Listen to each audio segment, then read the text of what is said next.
বানালাম বাদামি পনির।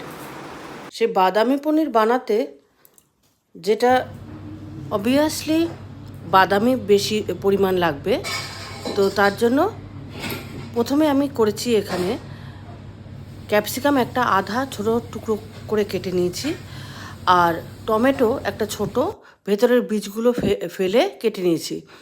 তারপরে ক্যাপসিকামগুলো প্রথমে ভেজে তুলে রাখলাম, তারপরে টমেটোটাকে ভেজে তুলে রাখলাম এবং পনিরটাকেও ভেজে তুলে রাখলাম। এবার আগের থেকে আমি পোস্ত, অ্যালমন্ড, 5টা অ্যালমন্ড আর 5টা কাজু ভিজিয়ে রেখেছিলাম, সেটাকে বেটে একটা পেস্ট তৈরি করলাম। এবার কড়াইয়ে তেল দিয়ে সাদা জিরে, কালো জিরে আর তেজপাতা ফোড়ন দিয়ে এই পেস্টটাকে কষাতে দিলাম, সঙ্গে হলুদ গুঁড়ো, লঙ্কার গুঁড়ো দিয়ে কষিয়ে পরিমাণ মতো জল ঢেলে দিলাম, মানে যাতে পনির আর